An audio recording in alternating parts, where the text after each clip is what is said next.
Hello. जी sir. आवाज़ आपकी आ रही है उधर से पीछे, बैकग्राउंड वॉइस। मैं बंद कर देता हूँ। जी जी ठीक है।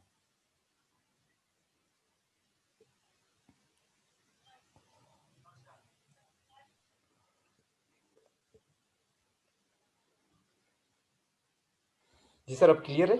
जी बिल्कुल। हाँ जी, बिस्मिल्लाहिर्रहमानिर्रहीम। अस्सलाम वालेकुम। आज हमने एक नया चैप्टर शुरू करना था फाइनेंशियल सिस्टम्स के हवाले से ही, और ये चैप्टर नंबर 10 है हमारी बुक के अंदर। और इसको शुरू करते हैं। तो इसमें देखें तो 5 क्वेश्चन हैं जो कि इम्पोर्टेंट हैं, जो हमने पढ़ने हैं डिटेल में। एक है commercial banks and credit creation. दूसरा है यील्ड ऑन फाइनेंशियल इंस्ट्रूमेंट्स, फिर रोल ऑफ सेंट्रल बैंक, और फिर influence of the central bank over financial markets, और ग्लोबल फाइनेंशियल क्राइसिस। ये 5 क्वेश्चन हैं जो हमने डिस्कस करने हैं इसके ऊपर। ठीक है ना जी।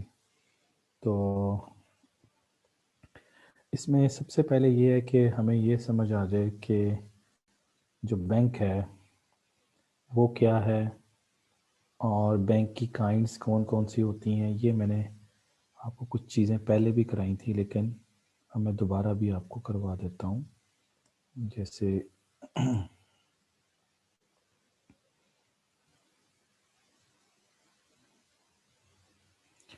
ये ये फ़र्ज़ कीजिए कि सॉरी, ये फ़र्ज़ कीजिए कि ये सेवर्स हैं, और दूसरी तरफ जो हमारे पास है वो बैंक है, और तीसरे जो एंटिटी है वो है इन्वेस्टर्स। ये मैंने पहले भी समझाया था। तो सेवर्स क्या करते हैं, अपना पैसा जाके बैंक में जमा करवाते हैं। तो बैंक क्या करता है, बैंक उनको उनका इंटरेस्ट पे करता है। तो जब भी सेवर्स जो हैं वो बैंक में अपना पैसा जमा करवाएंगे, तो ज़ाहिर सी बात है किसी ना किसी अकाउंट में वो जमा करवाते हैं। यानी जब फॉर एग्ज़ाम्पल मिस्टर ए गया और उसने जाके बैंक में 100 रुपये जमा करवाना है, फॉर एग्ज़ाम्पल डिपॉज़िट कितना है, डिपॉज़िट फॉर एग्ज़ाम्पल 100 रुपये है जो कि जमा होना है। ये इसको हम डी कह देते हैं, डी फॉर डिपॉजिट्स। अब इसके ऊपर जो बैंक सेवर को मैंने बताया था जो इंटरेस्ट रेट पे करता है, उसको हम डिपॉजिट रेट कहते हैं। That is called deposit rate. और एक्चुअली ये इंटरेस्ट रेट है जो कि डिपॉजिट रेट क्या है, डिपॉजिट रेट इसको डी आर कह देते हैं। Deposit rate is the interest rate that bank gives to the savers for their savings और deposits। ये डिपॉजिट रेट है। अब जारी सी बात है, जब वो बैंक में जाके पैसा जमा कराएगा तो उसको किसी न किसी अकाउंट में जमा कराएगा। तो वो अकाउंट कौन कौन से हो सकते हैं, टाइप्स ऑफ अकाउंट्स की मैं बात कर रहा हूँ। Types of account, bank account. तो उसमें पहला जो है वो करंट अकाउंट है। दूसरा जो है वो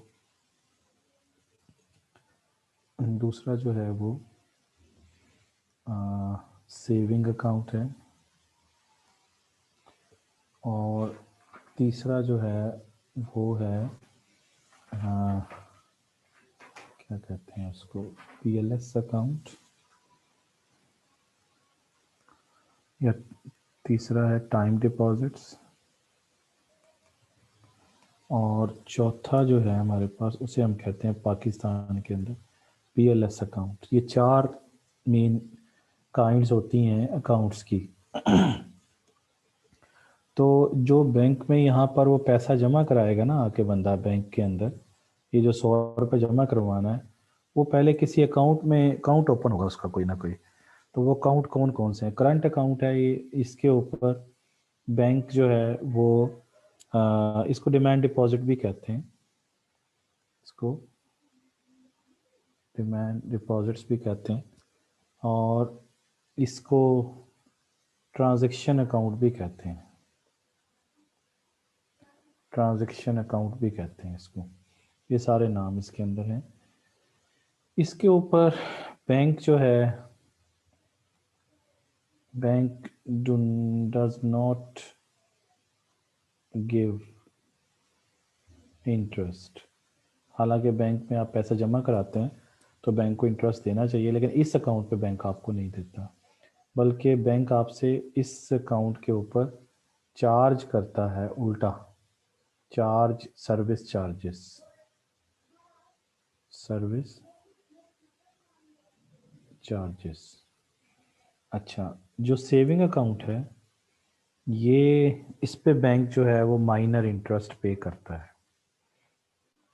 एज ए सेवर आप करंट अकाउंट ओपन करा सकते हैं। नॉर्मली ये करंट अकाउंट ओपन करवाते हैं बिजनेसमैन,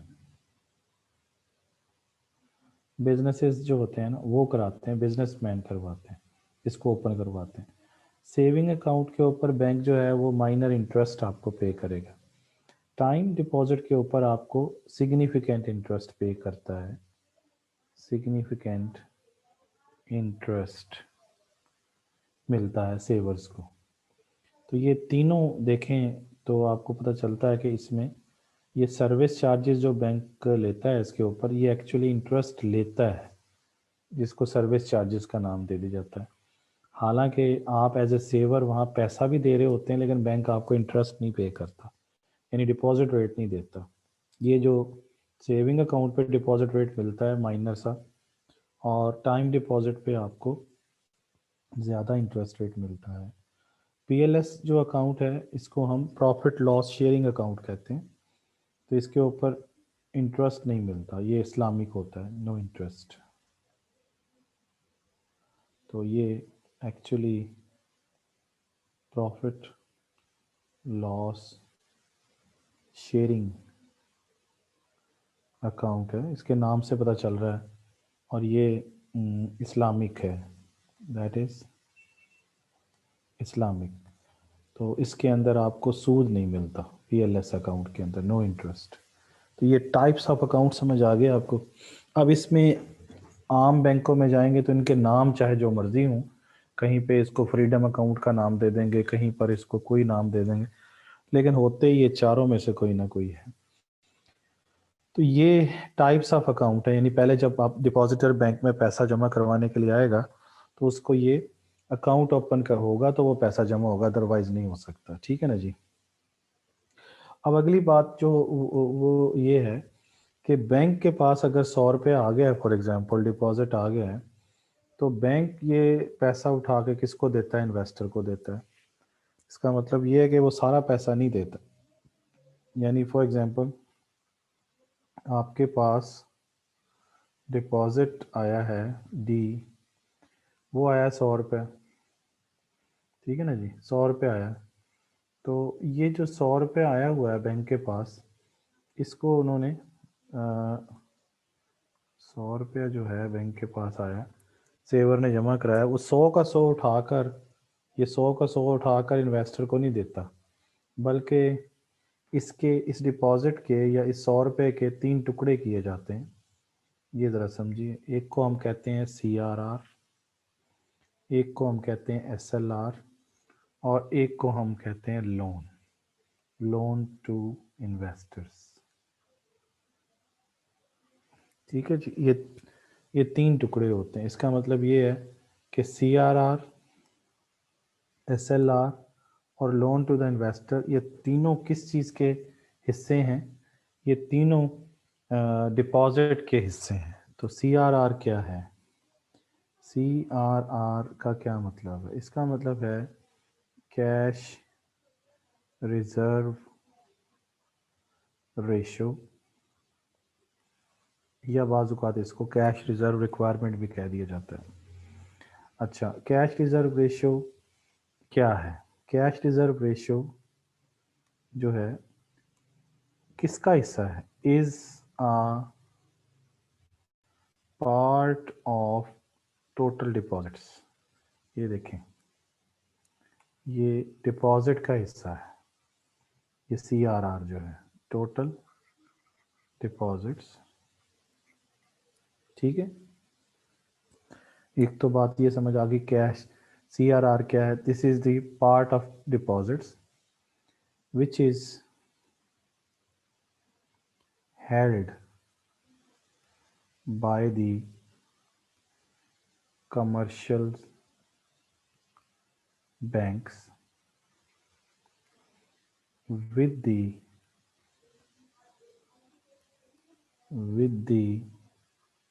सेंट्रल बैंक। ये है जी डेफिनेशन। इसका मतलब ये हुआ कि डिपॉजिट्स का ये वो हिस्सा है जो कि कमर्शियल बैंक्स जो है वो सेंट्रल बैंक के पास रखवाते हैं, ठीक है। ये CRR कहलाता है। अच्छा, इसी तरीके से जो SLR है, SLR की डेफिनेशन करें तो स्टैट्यूटरी लिक्विडिटी रेशो भी क्या है, या रिक्वायरमेंट भी कहते हैं, इज द, यही वाली बात, is the part of total deposits, is the part of total deposits. तो इतनी डेफिनेशन तो सेम है, क्योंकि SLR भी किसका हिस्सा है? SLR भी डिपॉजिट्स का ही हिस्सा है, डिपॉजिट्स का ही। तो SLR स्टैट्यूटरी कहते हैं कानूनी तौर पर लिक्विडिटी की रिक्वायरमेंट या रेशो है which is held by the commercial banks with themselves। यानी ये बैंक खुद अपने पास रखते हैं, held by the commercial bank with themselves, अपने पास ही रखते हैं, ये SLR है। इसका मतलब ये हुआ कि फ़र्ज़ करें कि 100 रुपया बैंक में आया है और 100 रुपया किसने दिया है? ये सेवर ने 100 रुपया जमा करवाया डिपॉजिट्स की शक्ल में, किधर? बैंक के अंदर। तो बैंक ने क्या किया? बैंक ने इस डिपॉजिट के 3 टुकड़े किए हैं, एक को CRR कहते हैं और दूसरे को हम SLR कहते हैं, ठीक है ना जी। ये SLR है। तो CRR फ़र्ज़ कर लें, CRR जो है वो फ़र्ज़ कर लेते हैं 5% और SLR फ़र्ज़ कर लेते हैं 10% है। तो इसका मतलब ये हुआ कि अगर आप 100 रुपया बैंक के पास आया है तो 5% जो है वो 100 रुपये का वो कमर्शियल बैंक सेंट्रल बैंक के पास रखवाएगा। तो 100 रुपये का 5% निकालें तो 5 रुपये बनता है। तो 5 रुपया ये हो गया, और 10% SLR हो तो वो 100 रुपये का 10% निकालें तो वो 10 रुपये बन जाते हैं। 10 रुपये ये हो गए, 10 जमा 5 15, और बाकी कितना बचेगा? यानी 85% जो है वो लोन दिया जाएगा। इसका मतलब बैंक्स जो हैं वो सारा पैसा उठा के 100 रुपया, तो ये लोन कितना जाएगा? 85 रुपीज़ का लोन जो है वो इन्वेस्टर को दिया जाएगा। तो 15 कहाँ चला गया? 5 चला गया CRR के अंदर, और 10% फ़र्ज़ कर लें, ये रेशो में फ़र्ज़ किए हैं कि अगर ये रेशो इतनी हो तो इनको हम 5% वो सेंट्रल बैंक के पास जमा करा देगा, यानी 5 रुपये फॉर एग्जांपल, और 10 रुपये वो अपने पास रखेगा। ये देखें ना, CRR का मतलब है कि डिपॉजिट्स का वो हिस्सा जो कमर्शियल बैंक सेंट्रल बैंक के पास रखवा देते हैं उसे CRR कहते हैं। तो यहाँ 5% का मतलब 5 रुपये है। और इसी तरीके से SLR का मतलब है डिपॉजिट्स का वो हिस्सा जो कमर्शियल बैंक अपने पास ही रखते हैं। और किस लिए रखते हैं? to meet their depositors demand. क्योंकि अगर ये मांगने के लिए वापस आ गया, सेवर ने कहा मेरा पैसा वापस करो, तो बैंकों के पास इतना पैसा हो कि वो इनको वापस कर सके। तो इसलिए SLR जो है ना, ये बैंक का वॉलेट कैश है। वॉलेट कैश, इसको वॉलेट कैश भी, ये बैंक के वॉलेट में पड़ा हुआ है, बैंक के पर्स में पड़ा हुआ है। समझ रहे ना बात? तो CSR, तो ये CRR और SLR, इन दोनों को कहते हैं रिजर्व रिक्वायरमेंट्स। रिजर्व रिक्वायरमेंट्स ये कौन लगाता है? ये हर मुल्क का सेंट्रल बैंक तय करता है। CRR और SLR कौन तय करता है? रिजर्व रिक्वायरमेंट डिटरमिन्ड बाय, कौन डिटरमिन करता है?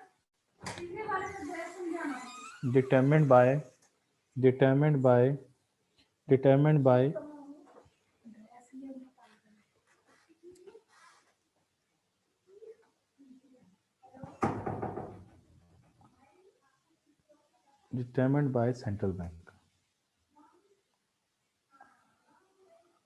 ये है रिजर्व रिक्वायरमेंट, जो कौन तय करता है? सेंट्रल बैंक करता है। और ये यहाँ पे फर्ज करें अगर ये 5% थी जैसे मैंने अभी बताया, और ये 10% है, तो टोटल रिजर्व रिक्वायरमेंट कितनी बन जाएगी? टोटल रिजर्व रिक्वायरमेंट 15% बन जाती है। ठीक है ना जी? तो ये है आपकी रिजर्व रिक्वायरमेंट। ये क्लियर होगी बात आपको?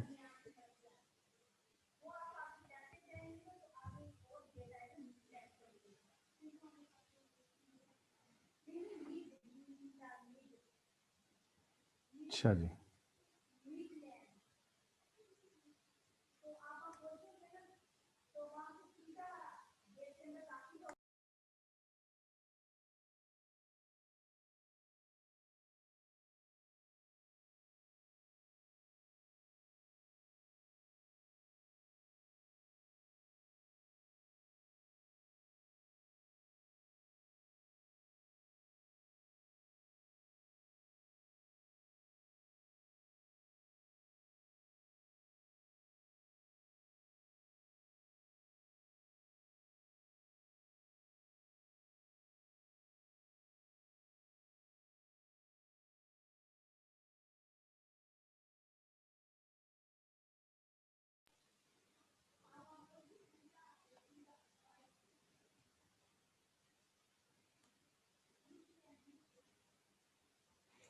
जी तो ये बातें समझ आ गई आपको, रिजर्व रिक्वायरमेंट कैसे होती हैं पूरी। और ये हमेशा किसी भी मुल्क का सेंट्रल बैंक तय करता है। और इस सिस्टम को हम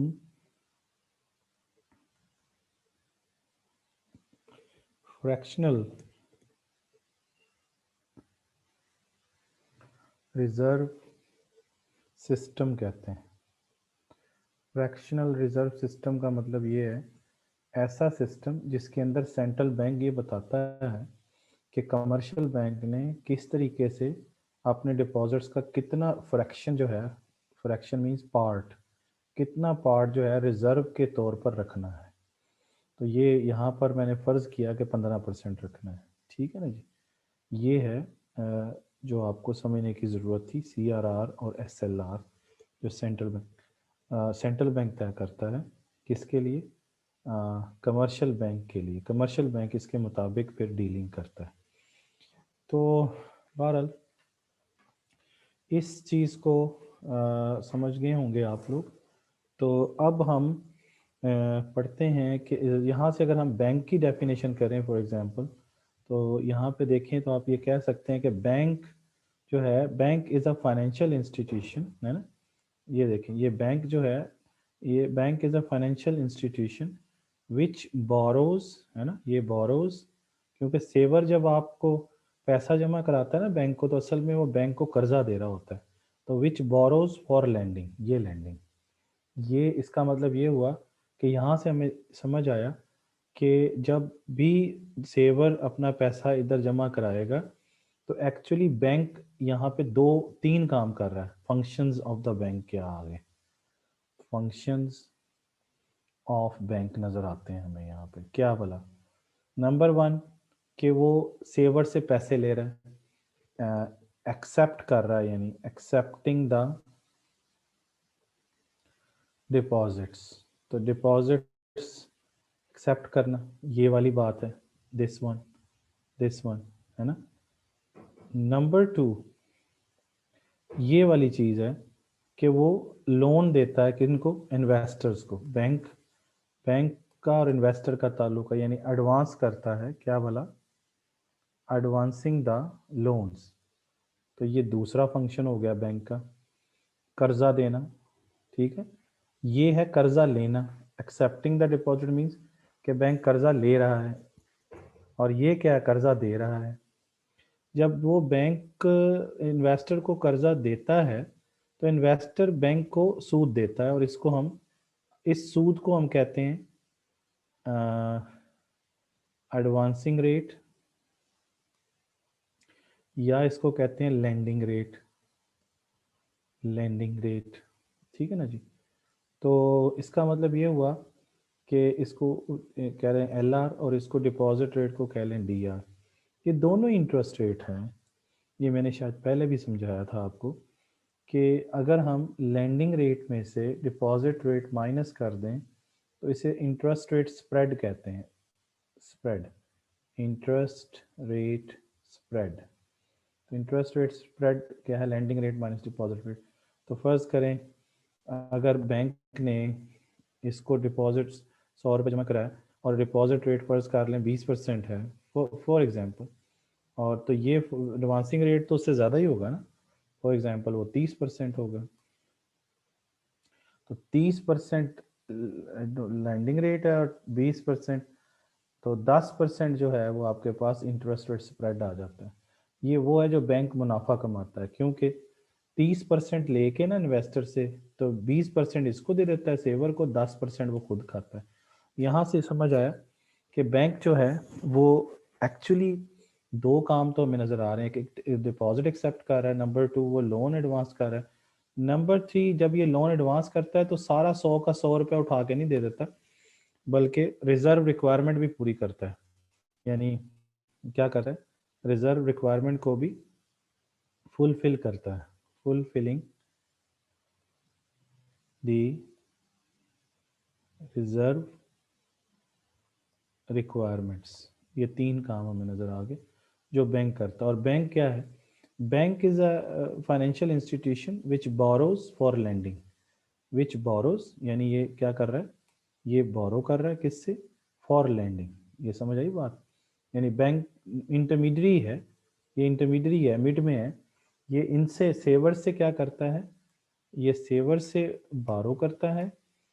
जब ये बैंक, ये सेवर से आप पैसा लेते हैं ना, ये सेवर हैं, तो सेवर जब बैंक को पैसा देते हैं तो एक्चुअली, या बैंक में पैसा जमा करवाते हैं तो असल में बैंक को कर्जा दे रहे होते हैं, और इसलिए हम कहते हैं एक्सेप्टिंग द डिपॉजिट्स। और फिर वही पैसा उठा के वो किन को दे देता है, वही पैसा उठा के वो इनको देता है, इन्वेस्टर्स को। तो इन्वेस्टर्स के साथ इसका मतलब बैंक का ताल्लुक, 2 मेन काम है बैंक के, एक एक्सेप्टिंग द डिपॉजिट्स, ये वाली चीज़ हो गई, दिस वन है ना, ये वाली चीज़, और दूसरी ये है कि एडवांसिंग द लोन्स, ये वाली चीज़ होगी, ये वाली, ठीक है ना जी। और जब लोन देता है तो फिर रिजर्व रिक्वायरमेंट को भी पूरा करके दे रहा होता है, यानी ये 85 रुपये जो दिए हैं, इसके पीछे क्या फैक्टर है, इसके पीछे ये ये फैक्टर है जो मैंने अभी आपको समझाया। इसका मतलब डिपॉजिट के ही 3 टुकड़े होते हैं, डिपॉजिट के ही 3 टुकड़े होते हैं, और डिपॉजिट लोन भी डिपॉजिट का हिस्सा है, एसएलआर भी डिपॉजिट का हिस्सा है, और सीआरआर भी किसका हिस्सा है, डिपॉजिट का हिस्सा, ये तीनों। तो डिपॉजिट के 3 टुकड़े होते हैं। ये डिपॉजिट जो बैंक में जमा करवाया था किसने भला, सेवर ने, इसको, इसके इसके 3 टुकड़े होते हैं। ये समझ आ गई। ये रिजर्व रिक्वायरमेंट कौन तय करता है, रिजर्व रिक्वायरमेंट ये सेंट्रल बैंक बताता है, कमर्शियल बैंक। और पाकिस्तान के सेंट्रल बैंक का नाम क्या है, पाकिस्तान के सेंट्रल बैंक का नाम है state bank of Pakistan, state bank of Pakistan, SBP कहते हैं, ये पाकिस्तान का पाकिस्तान सेंट्रल बैंक है और ये 1948 में बना था और कायदे आज़म मोहम्मद अली जिन्ना ने इसका इफ्तिताह किया था 1 जून को, मेरा ख्याल है, या जुलाई को 1948। चेक कर लीजिए, स्टेट बैंक। ठीक है ना जी, ये क्लियर होगी मैं सारी बातें कि किस तरीके से चीज़ें चलती हैं। अच्छा, मज़ीद ये कि अब हम इस चीज़ को समझते हैं बुक से। ये देखें जी, ये बुक के अंदर हमें नज़र आ रहा है कि commercial bank and credit creation. सबसे पहले तो बैंक बताया इसने कि बैंक्स फाइनेंशियल इंटरमीडियरीज हैं किसी भी फाइनेंशियल सिस्टम के अंदर, और इनकी जो टाइप्स हैं बैंक की वो क्या है। मैंने भी बैंक की डेफिनेशन की है कि bank is a financial institution which borrows from the depositors और सेवर्स फॉर लेंडिंग टू इन्वेस्टर्स। ठीक है। अच्छा, इसमें अब पहला आ रहा है क्लियरिंग बैंक्स। क्लियरिंग बैंक्स कौन से होते हैं? जो बैंकों के चेक्स को क्लियर करते हैं। जैसे पाकिस्तान के अंदर जो क्लियरिंग बैंक है वो सेंट्रल बैंक ही है, यानी सेंट्रल बैंक पाकिस्तान का वो क्लियरिंग बैंक है। यानी एक चेक जब आप जमा करवाते हैं बैंक में किसी में, तो उसकी फॉर एग्जांपल मैं बात कर रहा हूँ क्रॉस चेक की, तो क्रॉस चेक जब बैंक में जमा होता है तो उसकी डायरेक्ट पेमेंट नहीं होती है, तो उसकी क्लियरिंग होती है। तो वो क्लियरिंग कौन करता है? वो नॉर्मली सेंट्रल बैंक करता है, इसलिए सेंट्रल बैंक को क्लियरिंग बैंक भी कहा जाता है। और पाकिस्तान में आजकल ये काम निफ्ट करता है। निफ्ट कहते हैं, नेशनल इंस्टीट्यूशनल फैसिलिटेशन टेक्नोलॉजी। ये सेंट्रल बैंक का ज़ेली अदारा है या सब जो है उसका पार्ट है NIFT, national institutional facilitation technology. ये पाकिस्तान में चेक की क्लियरेंस के लिए यूज़ होता है ये वाला। तो चेक, एक बैंक का चेक अगर दूसरे बैंक में जाता है तो इधर से क्लियर होके जाता है। इसका मतलब ये है कि जब भी फर्ज कर लीजिए कि मैंने यहाँ से, फिर आपको चेक की काइंड्स भी समझना ज़रूरी है, वो भी मैं आपको समझा ही दूँ। ये देखें, kinds of cheque, kinds of cheque समझाने लगा। देखें, एक होता है आपका बेयरर चेक। बेयरर चेक क्या होता है? चेक की अगर आपने शक्ल देखी हो तो इस तरह से होता है चेक, और इसमें फॉर एग्जांपल ABL का है, लाइट बैंक का, तो उसकी ब्रांच कोड लिखा होता है, ठीक है ना। यहाँ पर चेक नंबर होता है, कोई चेक नंबर होगा। उसके बाद फिर यहाँ पे डेट होती है, यहाँ पे लिखा होता है पे, और यहाँ लिखा होता है और बेयरर, ये छपा हुआ होता है ऐसे। और पाकिस्तान में यहाँ लिखा होता है रुपीस, और ये एक डब्बा सा बना होता है यहाँ पे रुपीस, और ये बाकी इंफॉर्मेशन होती है बैंक के रेलिवेंट यहाँ पे। तो ये है जी बेयरर चेक। अब फॉर एग्जांपल आज आप ये चेक लिख रहे हैं, फॉर एग्जांपल मैं चेक लिख रहा हूँ, तो 16 नवंबर है, 16/11/2020, और मैं अब बैंक चेक होता क्या है? चेक एक ऑर्डर होता है बैंक के नाम, एक मतलब रिटन ऑर्डर होता है जिसमें आप, जिसने पैसा जमा कराया होता है बैंक में और उसने बैंक से पैसा निकलवाना हो, तो वो या तो ATM कार्ड के ज़रिए निकलवा ले या फिर वो चेक लिख के पैसे निकलवा ले। अब फ़र्ज़ करें कि मेरा अकाउंट ABL में है और मुझे पैसों की ज़रूरत है, तो मैं लिखता हूँ अपने बैंक को कि पे करो, तो वो कहता है पे किसको करूँ, तो यहाँ मैं लिखता हूँ सेल्फ। सेल्फ का मतलब ये है कि मुझे ही कर दो, और या और बेरर लिखा ही हुआ है। और यहाँ पे मैं लिख देता हूँ 10,000 रुपीज़ मुझे चाहिए, 10,000 ओनली। तो यहाँ पर भी मैं 10,000 लिख देता हूँ, ठीक है ना जी। और यहाँ मैं साइन कर देता हूँ फॉर एग्जांपल। तो ये अब चेक रेडी है। अब मैं ये ले जाता हूँ और बैंक वाला क्या करेगा, इसके मुझे 10,000 रुपये दे देगा। वो मुझसे पूछेगा ही नहीं तुम कौन हो। उसकी वजह ये है कि उसने ये पढ़ा है कि सेल्फ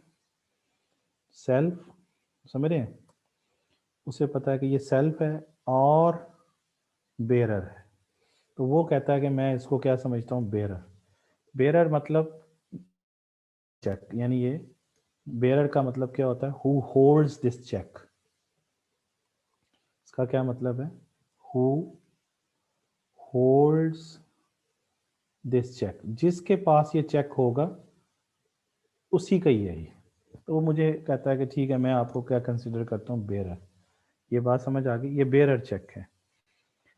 अब फर्ज करें कि ये बेरर चेक क्लियर हो गया। अब ये फर्ज करें ये गुम हो जाता है और इसको मिस्टर अली उठा लेता है, तो मिस्टर अली क्या बन जाएगा, बेरर बन जाएगा, और बैंक उसको भी पेमेंट कर देगा।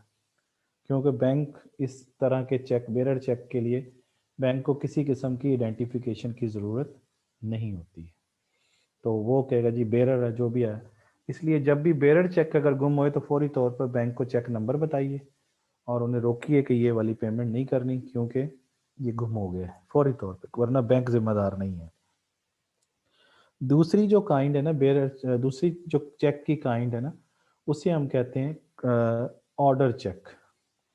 ऑर्डर चेक में क्या होता है, ऑर्डर चेक में ये होता है कि ये मैं दोबारा लिख के समझा रहा हूँ। यहाँ पे क्या लिखा हुआ है, बेरर। तो इसमें क्या करना है, आपने इस बेरर के ये भी ख़त्म कर देता हूँ आपको समझाने के लिए। ये दोबारा वो बेरर, यहाँ पे लिखा होता है और बेरर। अब मैं यहाँ पे लिखता हूँ मिस्टर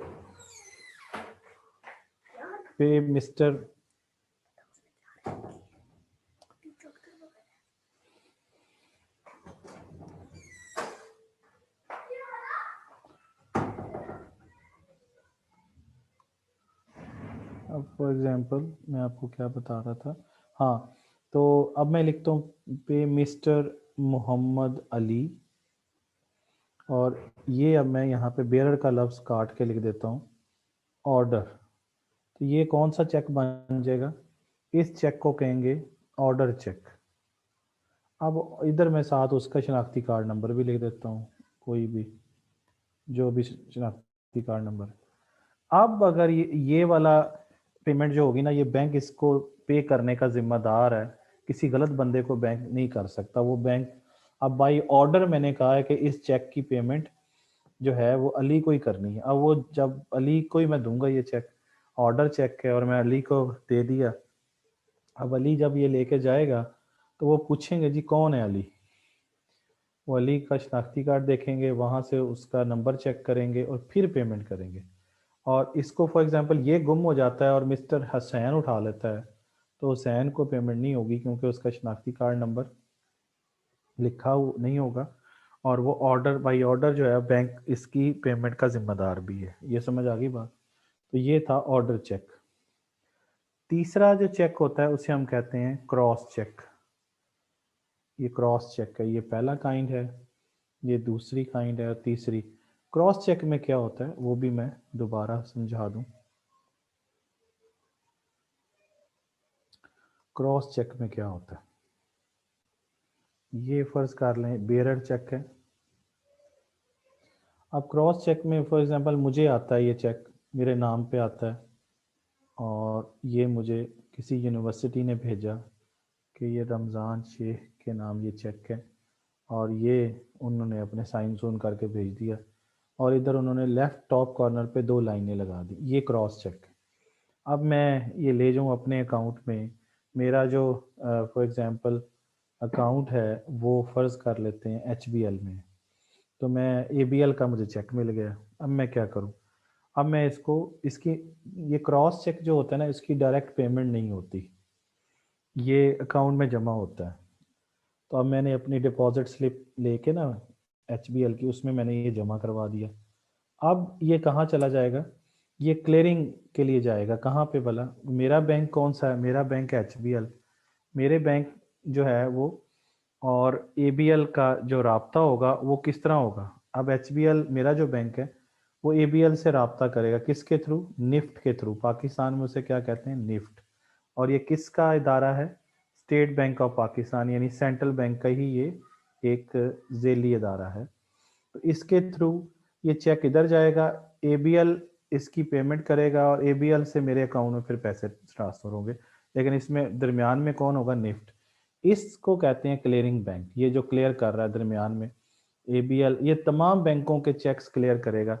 जिसने भी क्लियर करने हैं वो निफ्ट आ जाएगा और निफ्ट के थ्रू अपने अपने जो क्लियरिंग होगी वो कर लेंगे। इसको हम कहते हैं क्रॉस चेक। ये इसलिए समझाया ताकि आपको क्लियरिंग बैंक समझ आ सके। चौथी जो काइंड होती है ना, उसे हम कहते हैं ट्रैवलर चेक। ट्रैवलर चेक ये होते हैं जिसमें आप एक शहर से दूसरे शहर जा रहे हैं और बड़ी अमाउंट है, तो आप उनके बैंक के पास जाएं, उन्हें कहें जी ये 10 लाख रुपया रख लें, वो एक आपको एक चेक सा बना के दे देंगे।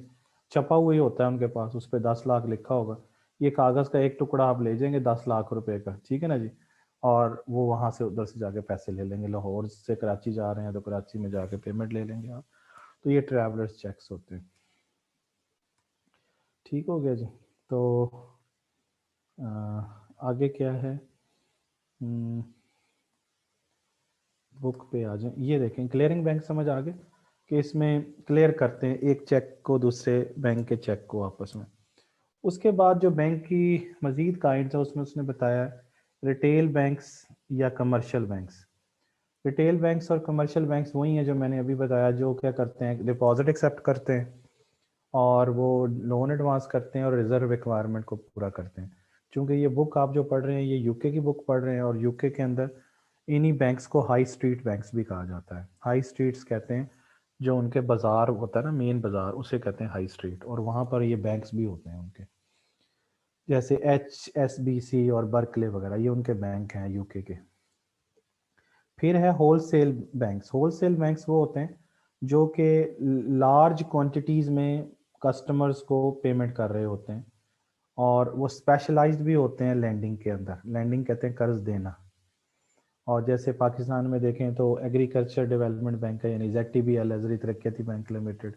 फिर IDBP है, इंडस्ट्रियल डेवलपमेंट बैंक, वो ख़ास तौर पर इंडस्ट्री के लोगों को कर्ज देने के लिए। और ZTBL ज़री तरक्याती बैंक लिमिटेड वो सिर्फ ज़रूरी कर्जे देने के लिए स्पेशलाइज्ड बैंक है। ये होलसेल बैंक भी कहलाते हैं, जो कि मेजर कस्टमर्स और लार्ज अमाउंट में ये कर्जे दे रहे होते हैं। तीसरी जो काइंड है बैंक्स की उसे हम इन्वेस्टमेंट बैंक्स कहते हैं। इन्वेस्टमेंट बैंक्स को मर्चेंट बैंक्स भी कहा जाता है। ये वो बैंक्स होते हैं जो कि स्टॉक एक्सचेंज मार्केट के अंदर जो नई फर्म्स आती हैं उनके शेयर्स को सबसे पहले खरीदते हैं।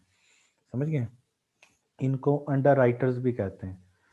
जो भी नई फर्म्स अपने शेयर बेचती हैं तो सबसे पहले वो इन्वेस्टमेंट बैंक्स उनको खरीदते हैं और फिर वो स्टॉक एक्सचेंज मार्केट में जाके उनकी शेयर्स की खरीदो फरोख्त होती है। नए जो होते हैं, बिल्कुल नए। पुराने जो शेयर्स होते हैं उनकी स्टॉक एक्सचेंज मार्केट में शेयर खरीदो फरोख्त होती है। नया जो भी कंपनी आएगी पहले वो अपने शेयर्स इन्वेस्टमेंट बैंक को बेचेगी। ये इन्वेस्टमेंट बैंक्स कहलाते हैं। उसके बाद है फंक्शंस ऑफ कमर्शियल बैंक। मैंने 3 फंक्शंस तो अभी समझाए हैं आपको कि कौन कौन से हैं। ये देखें 3 फंक्शंस तो मैंने अभी समझाए हैं। कौन कौन से? ये वाले, कि एक, ये वाले 3 मैंने समझाए कि डिपॉजिट एक्सेप्ट करना, ये वाला काम है, ये वाला, ये आपके सामने डायग्राम। फिर एडवांसिंग द लोन्स, ये वाली चीज़ है यहाँ से लेके यहाँ तक। और फिर रिजर्व रिक्वायरमेंट भी मैंने अभी समझाई है। ये देखें ये कि CRR और SLR दोनों को मिलाएं तो रिजर्व रिक्वायरमेंट्स कहलाता है। ठीक है ना जी। ये वाली चीज़ सारी, ये रिजर्व रिक्वायरमेंट्स, रिजर्व रिक्वायरमेंट्स। ठीक है। और इस सिस्टम को फ्रैक्शनल रिजर्व सिस्टम कहते हैं। ये मैंने अभी समझाई है आपको। अच्छा, अब ये फंक्शंस बिल्कुल वही हैं जो मैंने अभी आपको समझाए हैं। इसमें पहला ये है कि providing a payment mechanism. Payment mechanism commercial bank करते हैं, उसमें क्या होता है, उसमें जारी सी बात है कि सबसे पहले तो क्लियरिंग सिस्टम आ जाता है कि एक बैंक दूसरे बैंक की चेक्स को क्लियर करते हैं, ट्रांसफ़र करते हैं या अपनी अमाउंट को ट्रांसफ़र करते हैं, यानी बिटवीन द अकाउंट्स, एक ही ब्रांच, एक ही बैंक के डिफरेंट अकाउंट्स हो सकते हैं, उनमें पेमेंट आ रही है जा रही है, या डिफरेंट ब्रांचेस के अंदर पेमेंट जा रही आ रही है, या डिफरेंट बैंक्स के अंदर पेमेंट आ रही है या ट्रांसफ़र हो रही है मनी। और इससे ये होता है कि लोग जो होते हैं वो अपनी पेमेंट को बाई चेक जो है वो देते हैं और बैंक्स उनको ट्रांसफ़र कर देते हैं थ्रू ट्रांसफरिंग सिस्टम जो मैंने अभी समझाया आपको। उसके अलावा लोग क्या करते हैं, अपना पैसा बैंक में जमा करवाते हैं। इसका मतलब इंडिविजुअल्स हों या फर्म्स हों या गवर्नमेंट हो, वो अपने पैसे को स्टोर करते हैं कहाँ पर, बैंक में।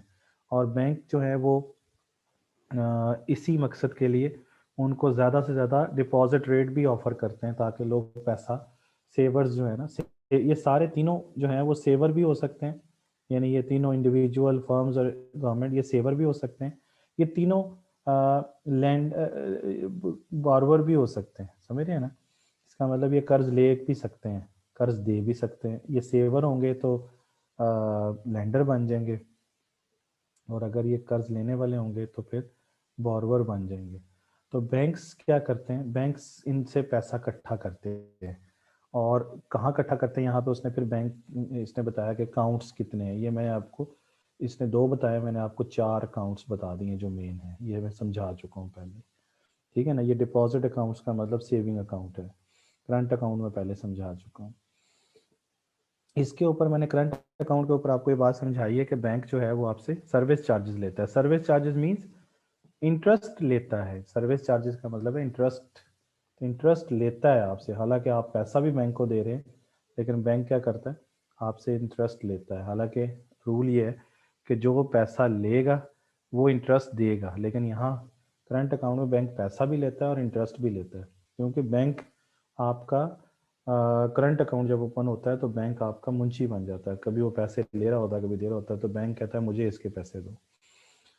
फिर दूसरी चीज़ मैंने अभी समझाई थी, लेंडिंग मनी। बैंक कर्जा देता है लोन की शक्ल में, ओवरड्राफ्ट की शक्ल में। फिर बैंक फाइनेंशियल इंटरमीडियरी होता है। फाइनेंशियल इंटरमीडियरी पूरा पढ़ा था हमने कि फाइनेंशियल इंटरमीडियरी क्या होता है, जो एफएटी करता है, फाइनेंशियल एसेट ट्रांसफॉर्मेशन, यानी रिस्क को ट्रांसफॉर्म करता है और मेच्योरिटी को ट्रांसफॉर्म करता है। ये बात हमने पिछले लेक्चर में समझी थी। उसके बाद बैंक क्या करता है, ये बैंक के फंक्शंस हैं। बैंक के वो 3 फंक्शन तो मैंने आपको समझा दी। एक ये वाला तो है एडवांसिंग द लोन्स, है ना, एडवांसिंग द लोन्स, ये बी जो है, जो सॉरी बी नहीं, ये जो सी है, और जो जो ए है, सॉरी जो बी है, ये क्या है, ये है एक्सेप्टिंग द डिपॉजिट्स, है ना, एक्सेप्टिंग द डिपॉजिट्स। ये 2 फंक्शन तो मैंने पहले समझा दिए। फिर ये क्लियरिंग हाउस वाला काम मैंने समझाया अभी आपको। फिर ये है कि बैंक जो है वो एफएटी करता है, फाइनेंशियल एसेट ट्रांसफॉर्मेशन, पिछले लेक्चर में समझाया था। और उसके बाद है कि बैंक जो बाज़ औक़ात कई बैंक ऐसे हैं जो कि फॉरेन करेंसी में भी डील कर रहे होते हैं, तो फॉरेन करेंसी लेनी हो या बेचनी हो तो वो बैंकों के पास चले जाएं आप। तो ये हैं जी सारी चीज़ें। इसके अलावा बैंक और भी बहुत सारी सर्विसेज देता है, जैसे आप बिल जमा करा देते हैं बैंक के अंदर, यानी यूटिलिटी बिल्स वहाँ पे जमा हो जाते हैं। प्लस बैंक जो है वो आपका मुख्तलिफ बिजनेसेस में आपका गारंटर भी बन जाता है। तो इस तरह की कई बैंक आपको सर्विसेज प्रोवाइड करता है। तो ये पहला टॉपिक समझ आ गया कि बैंक क्या है, बैंक की काइंड्स क्या हैं और बैंक के फंक्शंस क्या हैं। उसके बाद नेक्स्ट है कि बैंक के गोल्स क्या क्या है। तो बैंक के 3 मेन गोल्स हैं। इनको हम triple aspect of bank lending भी कहते हैं। ये 3 है, इसे हम क्या कहते हैं, triple aspects of bank lending.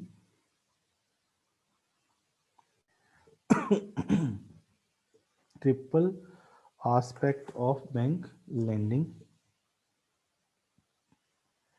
या इसे हम कहते हैं गोल्स ऑफ द या एम्स ऑफ द बैंक्स, जैसे यहाँ लिखा हुआ है एम्स ऑफ द बैंक या गोल्स ऑफ बैंक। बैंक के मकासद क्या है, बैंक क्या चाहता है? बैंक तीन चीजें चाहता है। बैंक क्या चाहता है? प्रॉफिटेबिलिटी, लिक्विडिटी और सिक्योरिटी, यानी ये these are three goals of the banks. तो इसका मतलब ये है कि जो कमर्शियल बैंक होता है उसके ये तीन एम्स हैं, और ये तीनों एम्स आपस में कन्फ्लिक्टिंग भी हो सकते हैं, यानी तीनों को इकट्ठे अचीव करना भी मुश्किल हो सकता है। इसको कहते हैं conflicting aims. You can't achieve all three at a time, तो इसलिए इनको बैलेंस में रखना भी ज़रूरी है। ये क्या क्या है? नंबर वन ये है प्रॉफिटेबिलिटी।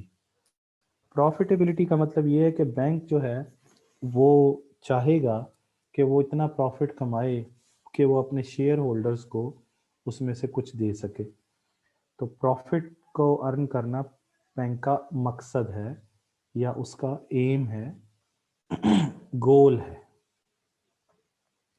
एम है या गोल है।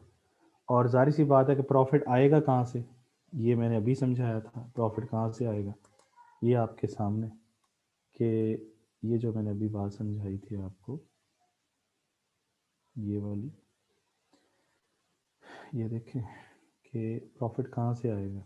ये जो 10% आया था, ये वाला, ये बैंक का प्रॉफिट ही तो था कि बैंक ने 30% पे सूद 30% सूद पे इन्वेस्टर को कर्जा दिया और सेवर से पैसा इकट्ठा किया। 20% बैंक उनको देता है, 30% लेता है, 10% बैंक का प्रॉफिट है।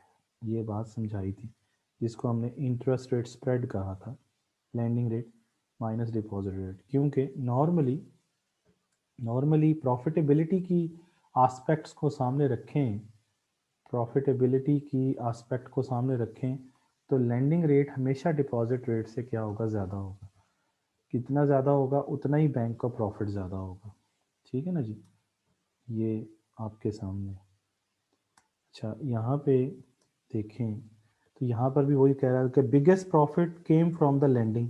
कर्जा देगा ना बैंक और हायर इंटरेस्ट रेट पे देगा, और वो कैसे होगा, जब वो लॉन्ग टर्म लैंडिंग करेगा और ख़ास तौर पर जो हाई रिस्क कस्टमर्स हैं, क्योंकि रिस्क लेना पड़ेगा उसको, ज़्यादा कर्जा दे के, ज़्यादा बड़ी अमाउंट में ज़्यादा कर्जा दे के उस पर कमाई करेगा बैंक। प्रॉफिटेबिलिटी तभी होगी ना। उसके बाद नंबर 2 ये है कि बैंक के पास लिक्विडिटी भी हो। लिक्विडिटी होना बहुत ज़रूरी है, यानी उसके पास लिक्विड एसेट्स हों, उसके पास कॉइन्स हों, ताकि अगर कोई बंदा जो जिन्होंने पैसा बैंक में जमा करवाया हुआ है वो वापस लेने के लिए आ जाएं तो बैंक के पास पैसा होगा तो वो देगा ना। क्योंकि डिपॉजिटर्स जिन्होंने पैसा जमा कराया है उन्होंने अपना कैश विदड्रॉ करवाना है, अगर वो वापस कहेंगे बैंक से कि मैं पैसा दे, तो बैंक के पास लिक्विडिटी होनी चाहिए। इसलिए एसएलआर रखा जाता है, स्टैट्यूटरी लिक्विडिटी रिक्वायरमेंट, जो सेंट्रल बैंक रखवाता है, ताकि वो अपने जो कर्जे हैं उनको सेटल कर सके, चाहे वो किसी और बैंक से लिए हुए हैं या किसी सेवर ने जमा करवाए हैं पैसे वहाँ पर। क्योंकि जब किसी एक बैंक का चेक दूसरे बैंक के पास आता है तो वो बैंक ने उसका पेमेंट देनी होती है, तो वो जाहिर सी बात है उसी सूरत में दे सकेगा ना जब उसके पास पैसा होगा। तो इसलिए क्योंकि उसने दूसरे बैंकों के चेक, जो उसके अपने बैंक के चेक्स इशू हुए हुए हैं और दूसरे बैंकों के पास चले गए हैं, तो उसकी क्लियरेंस तो उसी बैंक ने ही करनी है ना।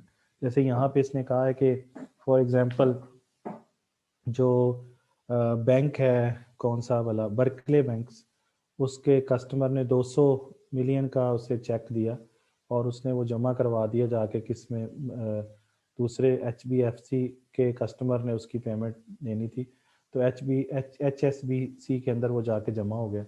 HSBC ने, जाहिर सी बात है जब वो चेक जमा होगा तो वो 200 मिलियन का चेक जमा हुआ है, तो वो जाहिर सी बात है कि उसने आगे 200 मिलियन उस बैंक के पास आ गया, तो वो आगे अब कर्जा देगा, जाहिर सी बात है, तो लैंडिंग करेगा ना। तो ये डिपॉजिट आया ना 200 मिलियन का, तो उसको मैंने बताया 3 टुकड़े होते हैं, एक CRR, एक SLR और एक लोन। तो फर्ज कर लें कि 30 जो मिलियन है ना वो क्या है, वो पे करना है। तो इसका मतलब ये है कि 170 मिलियन जो है वो पेमेंट होगी। तो ये बाकी कहाँ जमा हो जाएगा, वो सेंट्रल बैंक के पास जमा हो जाएगा या बैंक अपने पास रखेगा। तो वो उसे ऑपरेशनल डिपॉजिट्स कहते हैं, यानी जो CRR और SLR की बात कर रहा है।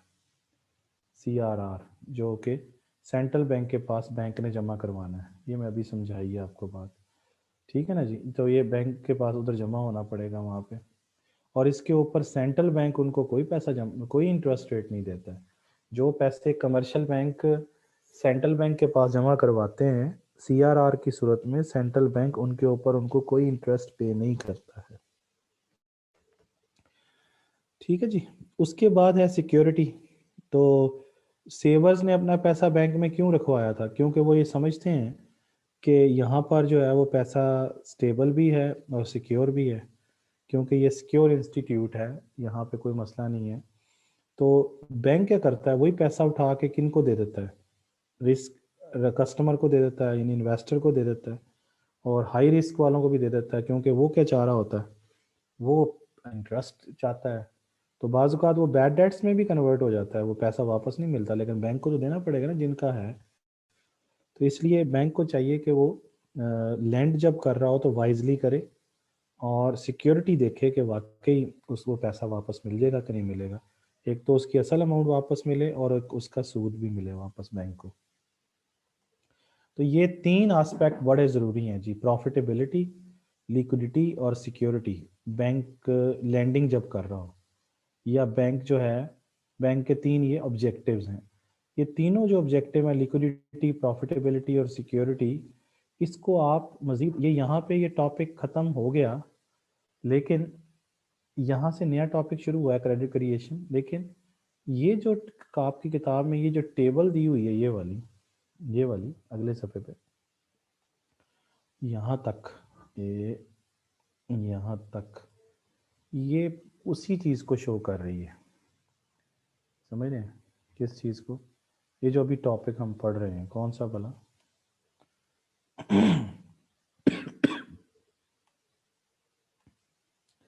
ये वाला जो टेबल है ना, ये भी किसको शो कर रहा है? ये इसी चीज़ को शो कर रहा है, ये इस चीज़ को, ये वाली चीज़, यानी 1.3 का कुछ हिस्सा यहाँ पे है, ये वाला, और फिर कुछ हिस्सा ये इस टेबल में, ये वाला यहाँ था। ये वाला जो है ना, इलिस्ट्रेशन ऑफ क्रेडिट क्रिएशन, और ये क्रेडिट क्रिएशन, ये इसके साथ जुड़ा हुआ है, ये वाला, यानी 1.4 और ये 1.5 यहाँ से शुरू होता है फिर दोबारा। तो ये मतलब नेक्स्ट, ये जो सवाल है ना क्रेडिट क्रिएशन वाला, ये यहाँ से शुरू होके ये वाला हिस्सा जिसको मैंने ब्लू किया, वो ये नहीं आता इसमें, फिर यहाँ से शुरू होता है मजीद इलस्ट्रेशन ऑफ क्रेडिट क्रिएशन, ठीक है। तो इसलिए ये जो टेबल है ना, ये वाली, ये किसके लिए है? ये इस क्वेश्चन के लिए, triple aspect of bank lending या aims of the bank lend, इसको समझते हैं। ये इसकी एग्जांपल है यहाँ पे, ठीक है। ये देखें लिखा हुआ है triple aspect of bank lending. अब यहाँ पे ये समझें, यहाँ पे उसने सिर्फ किसी एक सॉरी, यहाँ पे ये जो टेबल है, ये आपको बताएगी कि ये जो यूके के अंदर बैंक्स हैं ना, उनकी एक टेबल दी गई है, और उनके सिर्फ एसेट साइड बताया गया, एसेट साइड, सिर्फ एसेट साइड। और इस एसेट साइड में आपने देखना है इस टेबल से कि क्या बैंक लैंडिंग के ये तीनों एस्पेक्ट्स इसमें नज़र आ रहे हैं। तो आपको नज़र आएगा कि इसमें वाकई नज़र आ रहे हैं। कैसे भला? जैसे हमने पहली चीज़ कही थी कि बैंक के पास क्या होनी चाहिए, लिक्विडिटी। तो यहाँ देखें, ये कैश बैंकों के पास पड़ा हुआ है, तमाम यूके के बैंकों के पास 0.2% कैश पड़ा हुआ है, तो लिक्विडिटी तो मौजूद है ना, ये लिक्विडिटी आ गई, ये वाली चीज़ आ गई। फिर है reserves with the bank of England. Bank of England जो है ना, ये इंग्लैंड का सेंट्रल बैंक का नाम है इसे कहते हैं बैंक ऑफ इंग्लैंड, समझ गए? जिस तरह हमारा है ना स्टेट बैंक ऑफ पाकिस्तान, इस तरह उनका है। तो बैलेंसेज विद सेंट्रल बैंक का मतलब क्या है भला? ये CRR है जो हमने अभी पढ़ा था, CRR। तो ये भी इसके ऊपर, ये भी असल में कैश ही है ना बैंक का, जो बैंकों का बैंक के पास पड़ा हुआ है, सेंट्रल बैंक के पास, तो ये भी लिक्विडिटी है। लेकिन आपको पता है कि इसके ऊपर जो बैंकों के पास पड़ा हुआ पैसा है, बैंक खुद को तो सूद नहीं दे सकते ना, बैंकों के पास पड़ा हुआ है पैसा, और जो बैंकों का पैसा सेंट्रल बैंक के पास पड़ा हुआ है, सेंट्रल बैंक भी उनके ऊपर उसको किसी किस्म का इंटरेस्ट पे नहीं करता। इसका मतलब है कि ये वो पैसा है जिस पे कोई इंटरेस्ट, नो इंटरेस्ट, इन पे कोई इंटरेस्ट नहीं मिलेगा। अच्छा, फिर देखें तो इसके अंदर आपको ये लिक्विडिटी है, लेकिन ये जो बिल ऑफ एक्सचेंज है और इन्वेस्टमेंट्स हैं जो बैंक ने की हुई हैं, ये दोनों, ये नियर मनी है। तो ये क्या है? Near money. इसका मतलब ये है कि ये भी तकरीबन नियर लिक्विड है, इतने ज़्यादा तो नहीं है, लेकिन ये जब चाहे कैश में कन्वर्ट कर सकते हैं आप इनको, इनको आप कैश में कन्वर्ट कर सकते हैं। ठीक हो गया जी, इनको कैश में कन्वर्ट कर सकते हैं, तो ये नियर लिक्विड है। इस तरह फिर ये देखें, ये जो एडवांसेस हैं ये हैं जो लोन्स दिए हैं बैंक ने। इसका मतलब ये है कि इसके ऊपर बैंक को क्या मिलेगा, ये तकरीबन 55% है। इसका मतलब है कि बैंक के टोटल जो एसेट्स हैं, बैंक के जो इन बैंकों के यूके के टोटल जो एसेट्स हैं, ये एसेट्स हैं सारे। समझ आ रही बात आपको? ये सारे क्या हैं? ये एसेट्स हैं, ये assets of all UK banks. तो इसमें से ये जो एडवांसेस हैं ये लोन्स हैं एक्चुअली, एडवांसेस का मतलब लोन्स। तो ये लोन के ऊपर बैंक को क्या मिलेगा? प्रॉफिट। तो ये वाला जो एस्पेक्ट है ये प्रॉफिटेबिलिटी को शो कर रहा है ये। तो 55% यानी मोर देन 50% जो है वो प्रॉफिटेबिलिटी का एलिमेंट मौजूद है। ये देखें तो ये 0.2 टू 0.4 यानी ये तकरीबन 6% या 10% के करीब 0.6% है, तो मतलब 5 to 10% जो है ये लिक्विडिटी का एलिमेंट मौजूद है। और फिर ये तीसरा जो है वो सिक्योरिटी है। तो सिक्योरिटी मींस कि यहाँ पर आपके सामने जो प्रॉफिटेबिलिटी जो होती है वो तो आप समझते हैं ना कि इसके ऊपर बैंक को क्या मिलना है, इसके ऊपर बैंक को इंटरेस्ट मिलना होता है। तो ये इलिक्विड होते हैं, इसमें इलिक्विडिटी है क्योंकि ये लोन दे दिया ना इन्वेस्टर को, तो ये बैंक को पैसा वापस तो नहीं मिलेगा जब तक वो लोन की अमाउंट खत्म नहीं होती। तो इसका मतलब ये है कि ये अगर हम इस टेबल का एनालिसिस करें तो हमें ये तीनों एस्पेक्ट्स नज़र आते हैं कि बिल ऑफ एक्सचेंज क्या है, ये वो सिक्योर है, बिल्कुल सिक्योर इन्वेस्टमेंट है, क्योंकि इसका आपको बताया था कि डिस्काउंट पे इशू होता है और इसके अंदर कोई लॉस नहीं होता बिल्कुल भी। तो सिक्योरिटी का एलिमेंट भी मौजूद है, इसको हमने गिलेट एज सिक्योरिटीज का नाम भी दिया था। तो ये तीनों एस्पेक्ट इसका मतलब इस टेबल से नज़र आ रहा है कि यूके के जो एसेट का अगर हम एनालिसिस करें तो हमें ये तीनों एलिमेंट्स यानी लिक्विडिटी, प्रॉफिटेबिलिटी और सिक्योरिटी नज़र आती है। यही सारी चीज़ें आपको ABC में बताई गई हैं इसके अंदर, जो मैंने अभी आपको एनालिसिस करके बताया है। ठीक है, कोई क्वेश्चन है तो बताइए। अच्छा जी, सर जब बैंक में रॉबरी हो जाए तो बैंक की इस कंडीशन में क्या करता है? बैंक, ये अनोनिमस अटेंडी पता नहीं कौन है, बहरहाल जब बैंक में रॉबरी हो जाए तो बैंक जो है वो बंद हो जाता है जी उस टाइम। उसके बाद वो इंश्योरेंस हो तो बैंक को इंश्योरेंस वाले पेमेंट करते हैं। ठीक है जी। अच्छा, अब ये है कि नेक्स्ट अगर चलें तो ये एक्चुअली क्वेश्चन का आधा हिस्सा इधर था, ये जो अभी आपने पढ़ा यहाँ तक, और बाकी इसकी टेबल से एक्सप्लेनेशन इधर अगले सफ़े पे थी ये वाली। तो ये अब आपने इस तरह पढ़ना है।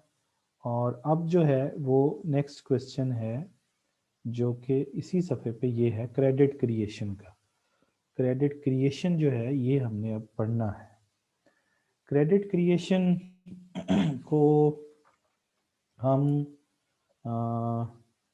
पढ़ते हैं, इसको हम डिपॉजिट क्रिएशन भी कहते हैं। क्या कहते हैं?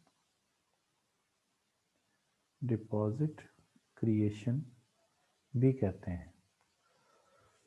तो इसमें क्या होता है? इसमें ये होता है जनाब कि स्टोरी पहले सुन लें, क्रेडिट क्रिएशन की स्टोरी मैं सुना दूं आपको। क्रेडिट क्रिएशन की स्टोरी सुनाऊं।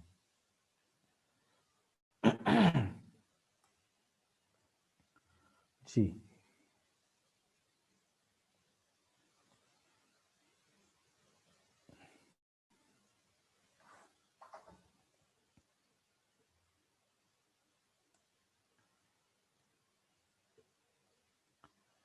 क्रेडिट क्रिएशन या इसको कहते हैं डिपॉजिट क्रिएशन।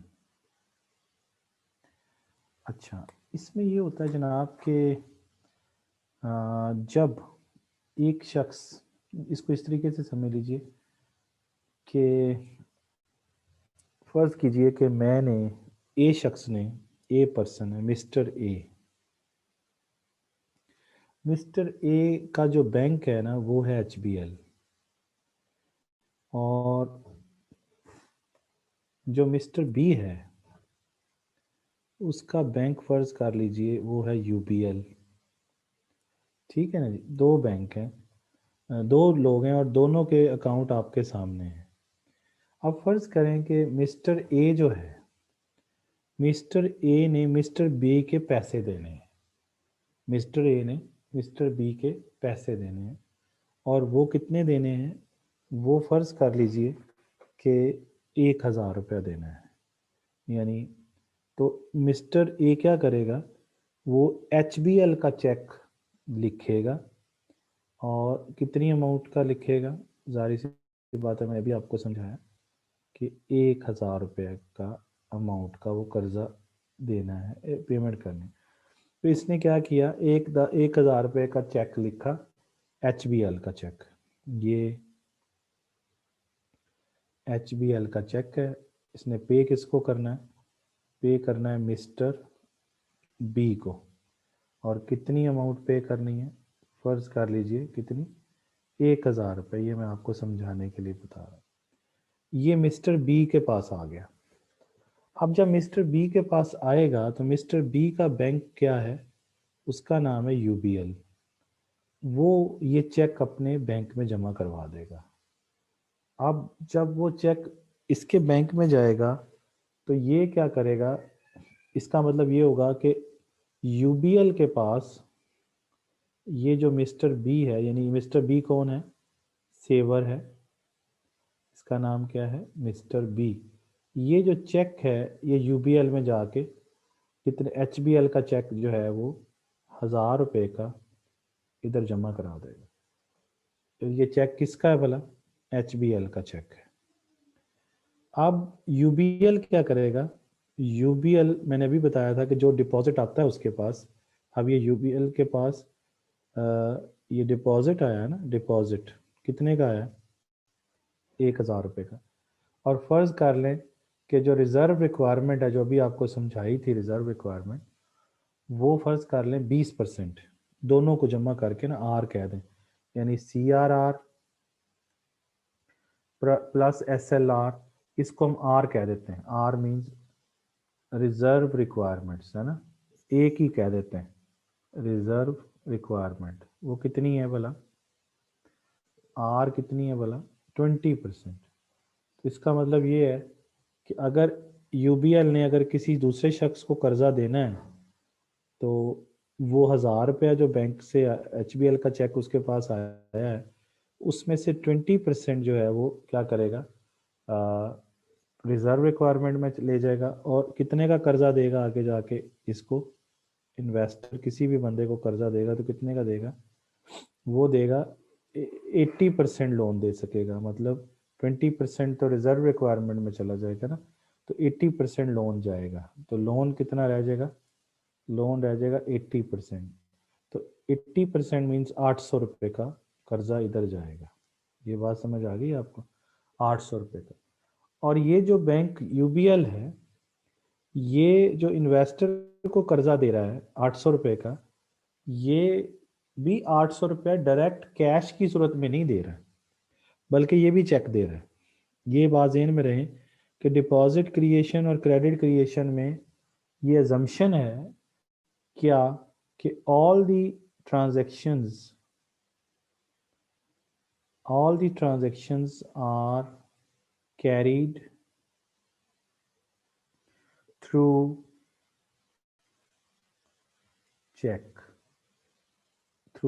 checks। इसमें कोई भी पेमेंट या रिसीविंग कैश में नहीं होगी। No cash is involved.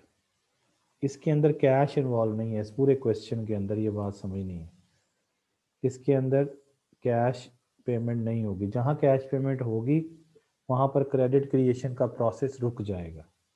ये बात समझ गए हैं कि नहीं समझे? अब इसका मतलब ये हुआ कि मिस्टर ए ने मिस्टर बी का पेमेंट किया तो चेक में किया। आगे यूबीएल ने मिस्टर सी को चेक दिया, कर्जा लेने के लिए आया था ना ये वाला। ये इन्वेस्टर कौन है? ये मिस्टर सी है। मिस्टर सी ने यूबीएल से कर्जा लिया, और कितने का कर्जा लिया? 800 रुपये का। तो यूबीएल ने क्या किया? यूबीएल ने उसको 800 रुपये का चेक दिया है, कैश नहीं दिया। उसने वो चेक लेके क्या करना है भला?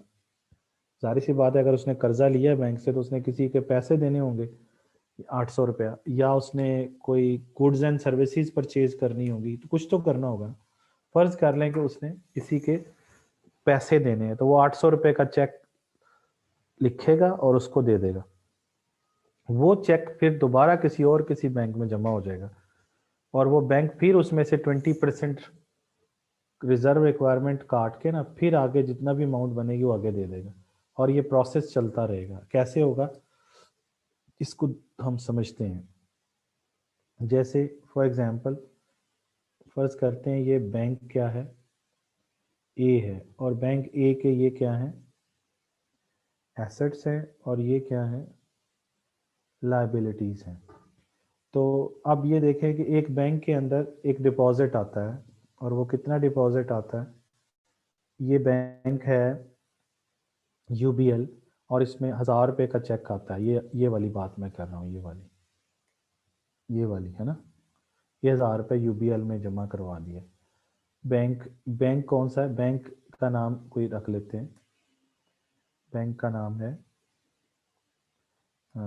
बैंक का नाम है ABC बैंक, ठीक है ना। ये बैंक का नाम है। अब बैंक क्या करेगा? बैंक जाहिर सी बात है, डिपॉजिट जो होते हैं वो बैंक की लायबिलिटीज होती हैं, क्योंकि बैंक ने वो पे करने होते हैं। बैंक इस डिपॉजिट के, मैंने आपको बताया था कि 3 टुकड़े करता है। 3 मतलब 2 कह लें, इन दोनों को मिला के 1 कह लें, और दूसरा टुकड़ा कौन सा कह लें? लोन। तो फर्ज कर लें कि रिजर्व रिक्वायरमेंट कितनी है? रिजर्व रिक्वायरमेंट है 20%। तो 1000 रुपये का 20% करें तो रिजर्व कितनी आएगी? तो रिजर्व आएगा जी 200। और लोन कितना होगा? 80%, तो वो कितना बन जाएगा? 800। और ये आपकी बैलेंस शीट जो है वो कितनी होगी? 1000। और ये भी कितनी होगी? 1000। ये पहले बैंक की कहानी है। उसके बाद अब ये जो लोन इशू हुआ है कितना भला? 800 रुपये का। ये किसी को ABC बैंक में आया होगा ना कोई बंदा, उसने 800 रुपये का कर्जा ले लिया। बैंक ये कर्जा जो बैंक ABC बैंक ने दिया है इसको, ये इसके अकाउंट में ट्रांसफर कर दिए हैं उसने, क्योंकि बैंक कभी भी इन कैश पेमेंट नहीं करता है। इस बंदे का अकाउंट ओपन हुआ होगा जिसने 800 रुपये का कर्जा लिया है, और 800 रुपया उसके अकाउंट में ट्रांसफर हो गया। अब ये इसने 800 रुपया किसी के देने हैं ना, तो ये अपनी 800 रुपये कैश नहीं देगा। ये इसमें अजम्पशन है कि सारी ट्रांजैक्शन कैसे होंगी? ये सारी ट्रांजैक्शन चेक के थ्रू होगी। ये जहन में रखना है, इसमें कोई cash involve, no cash is involve. ये जहन में रखनी है आपने चीज।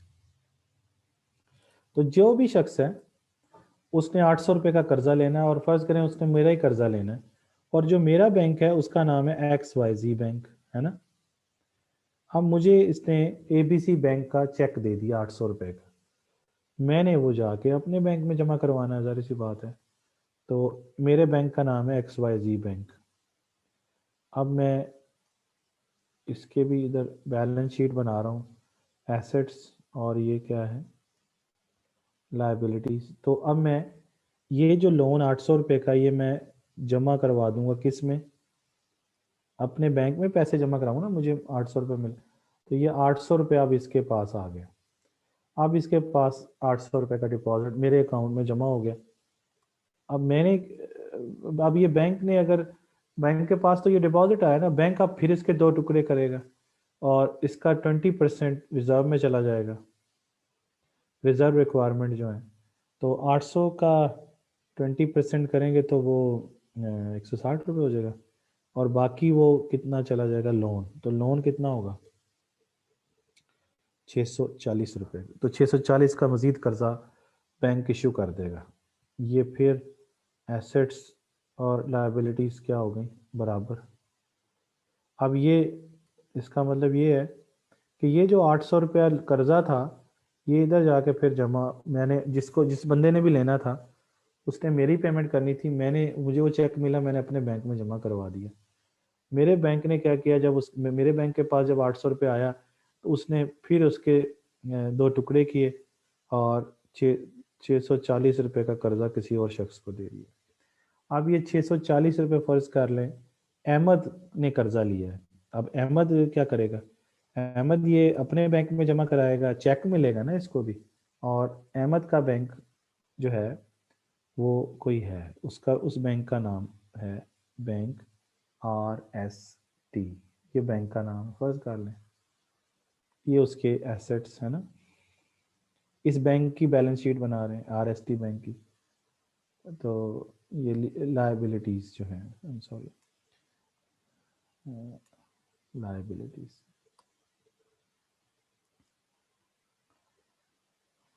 अच्छा, अब ये जो 800 रुपये का 640 रुपये का चेक दिया है ये कहाँ जमा हो जाएगा जाके इधर, और ये डिपॉजिट हो जाएगा RST बैंक में।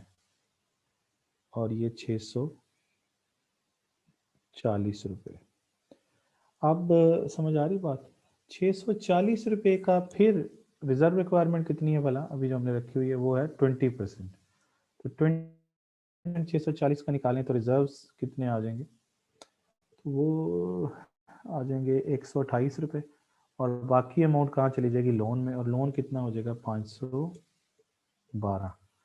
तो ये फिर जनाब 640 और 640, इसका मतलब ये हुआ कि ये जो था, ये देखें 1000 पैसे खानी शुरू हुई थी, ये 1000 डिपॉजिट हुआ था यहाँ पे, फिर उसमें से 20% उन्होंने रिजर्व रिक्वायरमेंट पूरी करके बाकी लोन देना है, ये रिजर्व रिक्वायरमेंट और लोन आ गई।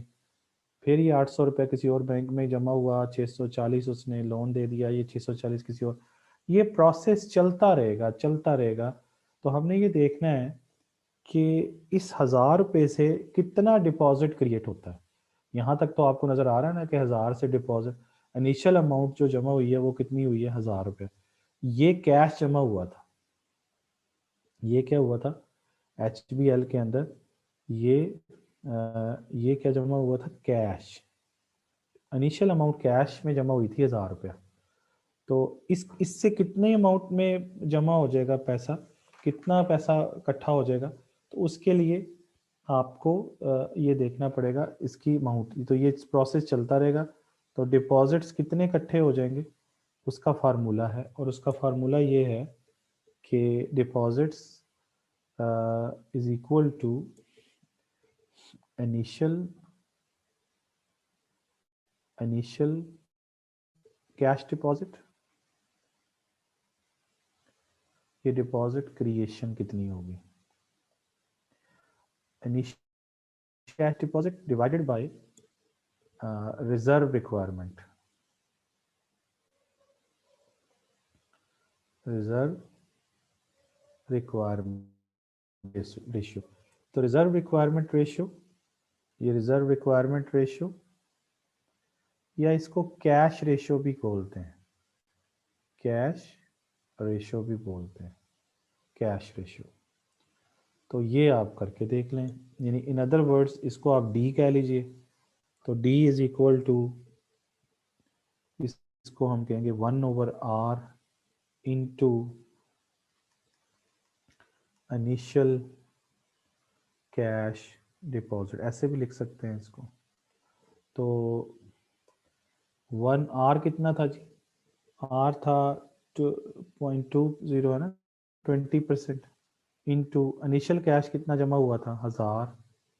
तो कितना जवाब आ जाएगा, तो डिपॉजिट कितना आ जाएगा आपके पास, इसको डिवाइड करके देख लें तो ये आ जाएगा जी 5000। ये देखें, देख रहे हैं, इसका मतलब ये हुआ कि ये जो प्रोसेस चलेगा, इस प्रोसेस के अंदर ये जो अभी तो मैंने ये 3 बैंकों तक करके दिखाया था ना, एक मैंने आपको ABC बैंक का बताया, फिर XYZ बैंक, फिर ये RST बैंक। अब ये फिर दोबारा से 1512 रुपये का लोन किसी और बैंक में जमा हो जाए, हो सकता है इस बैंक में ABC में दोबारा जमा हो जाए, या किसी भी बैंक में हो सकता है। तो ये ज़रूरी नहीं कि हर दफ़ा बैंक चेंज होगा, उस बैंक में भी दोबारा आ सकता है।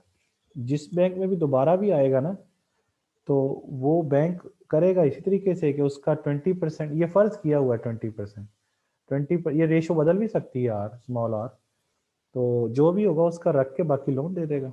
और ये प्रोसेस कितने डिपॉजिट, ये डिपॉजिट कितने क्रिएट होंगे, ये डिपॉजिट कितने क्रिएट हो, वहाँ पे देखें तो ये 640 का डिपॉजिट क्रिएट हुआ, यहाँ 1000 का हुआ, यहाँ पे 800 का हुआ। तो ये चल रहा है ना इसी से, तो ये टोटल कितना होगा, ये फार्मूले से हमें पता चल गया 5000 रुपया इकट्ठा होगा इससे।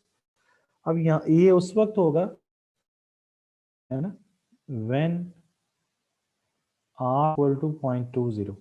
इसका मतलब ये है कि अगर r जो है 0.20 है तो डिपॉजिट कितने आते हैं 5000। और फर्ज कर लें कि r 0.10 कर देते हैं हम, तो फिर क्या जवाब आएगा, when r is equal to 0.10, तो फिर जवाब आएगा 1/0.10 इंटू इनिशियल अमाउंट कितनी जमा हुई थी 1000। तो डी क्या आएगा आपके पास, तो डी आ जाएगा आपके पास 10,000। तो इसका मतलब ये 10,000। इससे ये पता चला कि आर के बढ़ने से डिपॉजिट जो क्रिएशन है वो कम हो जाती है, या इन अदर वर्ड्स आर के कम होने से डिपॉजिट क्रिएशन बढ़ जाती है। तो ये देखें, ये आपके सामने है कि ये 20 था तो ये 5000 था, ये 10 हुआ तो ये 10। तो ये देखें, इसका मतलब ये हुआ कि जब आर की वैल्यू कम हुई, ये कम हुई ना, तो डिपॉजिट क्रिएशन बढ़ गई है, नेगेटिव रिलेशनशिप। ये सिंपल सी बात है। ये क्यों बढ़ गई भला, क्योंकि अगर ये पहले अगर आज 20% है तो लोन 80% जा रहा है, अगर ये 10% पे चले जाएंगे आप तो लोन ज़्यादा दे सकते हैं ना आप। जब लोन ज़्यादा दे सकेंगे तो डिपॉजिट क्रिएशन भी ज़्यादा होएगी, है ना, क्योंकि रिजर्व रिक्वायरमेंट में थोड़ा पैसा जाएगा, क्योंकि ये वो पैसा है जो डिपॉजिट क्रिएशन में काम नहीं आता। आप जो है ये तो सेंट्रल बैंक और कमर्शियल बैंक के पास जमा हो जाएगा ना, तो ये वो पैसा है जो डिपॉजिट क्रिएट करेगा लोन जो है। तो इसलिए जितनी आर कम होगी, इसलिए कमर्शियल बैंक ये चाहते हैं कि रिजर्व रिक्वायरमेंट कम से कम हो, ताकि ज़्यादा से ज़्यादा पैसा वो लोन के तौर पर दे सकें और ज़्यादा से ज़्यादा डिपॉजिट क्रिएशन कर सकें। ठीक हो गया जी। तो ये क्वेश्चन हमने पढ़ लिया और यहाँ से ये समझ आया कि रिजर्व रिक्वायरमेंट, यहाँ से भी नज़र आ रहा है कि आर और डी का रिलेशनशिप जो है नेगेटिव है। आर डिनोमिनेटर में है, डी न्यूमिनेटर में है, तो आर और डी का रिलेशनशिप क्या है, नेगेटिव में है। ये आपके ऑब्जेक्टिव में भी आ सकता है। ठीक है जी। तो यहाँ तक हमें बातें समझ में आ गई। मज़ीद बुक से मैं दिखा दूँ आपको।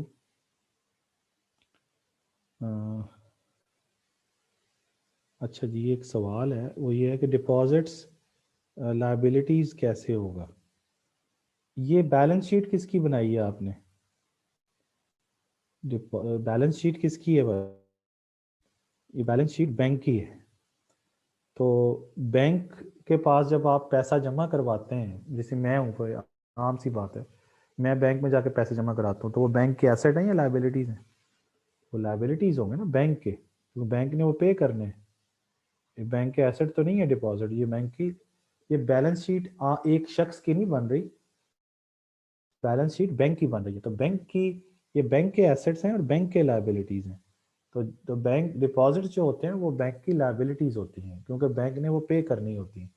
जितने भी बैंकों के पास हमारे पैसा पड़ा हुआ है, हमारे डिपॉजिट्स है ना, तो हम, हमारे लिए तो हम अगर मैं बनाऊं, मैं अपनी बैलेंस शीट बनाऊं डॉक्टर रमज़ान की, तो मेरे जो एसेट्स होंगे ना, वो मैं ये डिपॉजिट एसेट साइड पे लिखूंगा कि मेरे बैंक में 1 लाख रुपए पड़ा है फॉर एग्जांपल, तो मैं अपनी एसेट साइड पे लिखूंगा।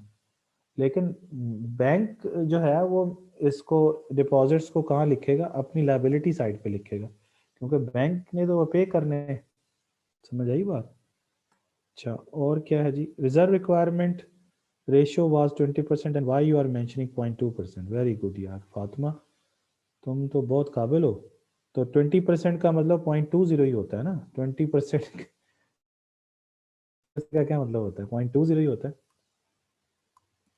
20% का मतलब क्या होता है? उसका मतलब होता है 20 डिवाइडेड बाय 100। तो ये क्या आ जाएगा? 0.20 नहीं आएगा? 0.20 आएगा ना? जी बात। 20% मीन्स 20/100, है ना? तो 20 को जब आप तकसीम करेंगे 100 से, तो 0.20 आ जाएगा। ठीक है ना? चलो, अच्छा, अब जो है वो और कोई क्वेश्चन है तो बताइए। ये मैं क्वेश्चन मेरे ख्याल है सारे बता चुका हूँ आपको, कोई और तो क्वेश्चन नहीं है इसके अलावा, है ना? फातिमा, तुम्हें ये बात समझ आई कि रिजर्व रिक्वायरमेंट जो 20% को 0.20 क्यों कहते हैं और 10% को 0.10 कहेंगे? ठीक है ना? चलो, अच्छा, अब आ जाइए बुक से, मैं ये दिखा दूँ आपको। ये बुक में मैंने आपको, सॉरी, बुक में मैंने आपको कहाँ तक करा दिया? ये जनाब अब आपने पढ़ लेना है। ये डिपॉजिट क्रिएशन ये मैंने समझा दिया, ये सारा पढ़िएगा आप। उसके बाद फिर इसकी मज़ीद वजाहत फिर यहाँ से शुरू होती है, यहाँ से, यानी पहले यहाँ से फिर यहाँ से, और इसमें यही वो 1000 से ही शुरू किया हुआ है इसने, और फिर उसको उसने ये देखें, ये वाला पूरा प्रोसेस समझाया हुआ है आपको। ये बैंक की लाइबिलिटीज़ और एसेट्स, ठीक है? तो ये ज़रा इसको मैंने आपको ज़रा सिंपल करके मज़ीद समझाया, ये इसने पूरा स्टेप्स बताया हुआ है। इसने भी 20% ही लिया हुआ है, ठीक है ना जी? इसको मज़ीद देखिए, और ये बता दिया आपको कि कितने क्रेडिट इसको, अच्छा ये चीज़ एक मिस हुई है, इसको क्रेडिट मल्टीप्लायर कहते हैं। 1 मिनट, दोबारा से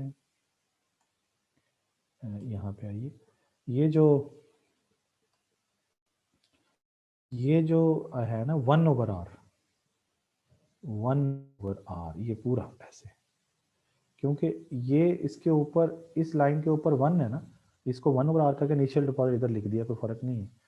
तो 1/r जो है ना, इसको हम क्रेडिट मल्टीप्लायर कहते हैं,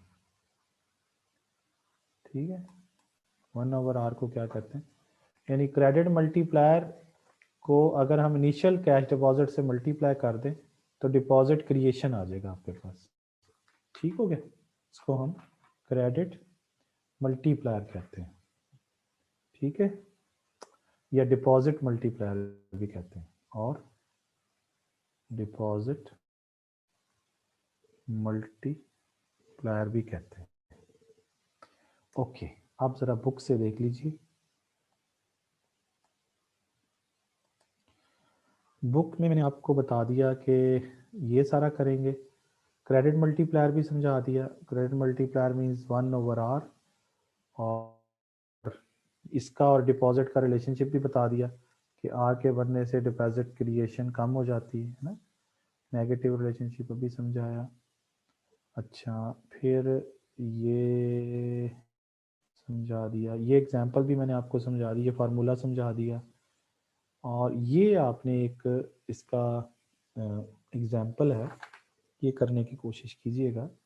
ये क्वेश्चन है, ठीक है ना जी, ये क्वेश्चन है, इसमें एक न्यूमेरिकल है, इसको करने की कोशिश कीजिएगा, ठीक है। फिर जनाब यहाँ पे बताया हुआ है फ्रैक्शन रिजर्व सिस्टम, ये मैंने बता दिया, कैश रेशो भी समझा दी है। कल इंशाल्लाह ताला कैपिटल एडिक्वेसी रूल्स से शुरू करेंगे हम लोग, ये 1.7 से, ठीक है। कैपिटल एडिक्वेसी रूल्स से शुरू करेंगे इंशाल्लाह ताला, ठीक हो गया। तो और कोई क्वेश्चन? क्रेडिट मल्टीप्लायर समझ नहीं आया, क्रेडिट मल्टीप्लायर नहीं समझ आया, अच्छा। क्रेडिट मल्टीप्लायर तो आसान ही है, ये देखो, क्रेडिट मल्टीप्लायर का मतलब ये है कि ये जो मल्टीप्लायर का मतलब पता है किसे कहते हैं, जो मल्टीप्लाई हो रहा हो, तो ये देखें, ये पूरी चीज़ जो है, ये जिसको मैंने हाईलाइट किया, ये मल्टीप्लाई हो रही है, मल्टीप्लाई हो रही है इसके साथ, इस वाले हिस्से को क्रेडिट मल्टीप्लायर कहते हैं, 1/r को। और 1/r का मतलब ये है कि जितनी ज़्यादा आर की वैल्यू बढ़ेगी, यानी रिजर्व रिक्वायरमेंट या कैश रेशियो बढ़ेगी, उतनी डिपॉजिट क्रिएशन कम हो जाएगी, बस इतनी है, उसमें कोई मुश्किल बात तो नहीं थी। तो 1/r का मतलब है, 1/r का मतलब है क्रेडिट मल्टीप्लायर, ये 1/r, आर नहीं, 1/r। आर का मतलब है रिजर्व रेशियो या कैश रेशियो, या कैश रेशियो। और ये किसके बराबर है? ये है CRR प्लस SLR, इन दोनों को जमा करें तो ये स्मॉल r बनता है, समझ गए। और यहाँ पे आपको मैंने r बताया था कि जितनी r की वैल्यू बढ़ती चली जाएगी, ये देखिए बढ़ गई है ना, उतनी डिपॉजिट क्रिएशन कम हो जाएगी, बस यही बात समझने वाली है। तो इसलिए क्रेडिट मल्टीप्लायर या डिपॉजिट मल्टीप्लायर इसे कहते हैं, 1/r को। और ये कहानी यहाँ पे आ गई, खत्म हो गई, ठीक है जी, okay, thank you very much and Allah.